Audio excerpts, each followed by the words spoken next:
परभणीमध्ये सोमनाथ सूर्यवंशी या तरुणाचा पोलिसांच्या मारहाणीमध्ये मृत्यू झालेला आहे।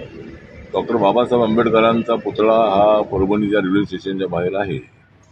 त्या ठिकाणी बाबासाहेब आंबेडकरांनी देशाला दिलेले जे पवित्र संविधान आहे ते संविधान ग्लासमध्ये ठेवण्यात आलेलं होतं आणि एका अत्यंत हरामखोर माणसाने तो कागद फोडला आणि संविधानाचा अपमान केल्यानंतर त्या ठिकाणी उद्रेक झाला आणि परभणीमधले अनेक जे लोक होते, तरुण होते, महिला होत्या, त्या रस्त्यावर आले आणि त्यामध्ये पोलिसांनी जबरदस्त मारहाण केलेली आहे। एक तर संविधानाचा अपमान केल्यानंतर जो त्यांना राग आला तो राग पोलिसांना अत्यंत आवश्यक होतं आणि तो जो राग आहे तो राग ज्या माणसाने अपमान केलेला आहे त्याच्यावर त्यांनी राग काढला तर ठीक होतं, पण सोमनाथ सूर्यवंशी सारख्या एका लॉच्या स्टुडंटच्या वर त्यांनी अशा पद्धतीने मारहाण केलेली आहे।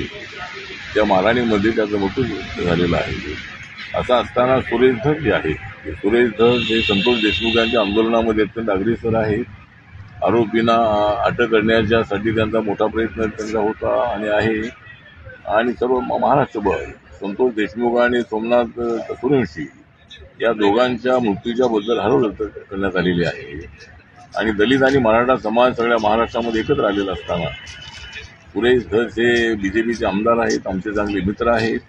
त्याने अशा पद्धतीनं म्हणजे सोमनाथ सूर्यवंशी हे यांच्या मारहाणीमध्ये जे पोलीस आहे तर त्या पोलिसांमध्ये गुन्हा लावू नये अशा पद्धतीची चुकीची भूमिका घेतलेली असल्यामुळं आंबेडकर जनतेमध्ये मोठी नाराजी आहे। सुरेश धस यांच्या स्टेटमेंटचा निषेध करतो आणि त्यांच्यासारख्या एका जबाबदार आमदारांनी अशी भूमिका घेणं अत्यंत अयोग्य आहे आणि ज्या पोलिसांनी त्याला मारहाण केलेली आहे त्याच्यावर कठोर कारवाई होणं अत्यंत आवश्यक आहे अशी आपली रिपब्लिकन पक्षाच्या वतीनं आपली मागणी आहे।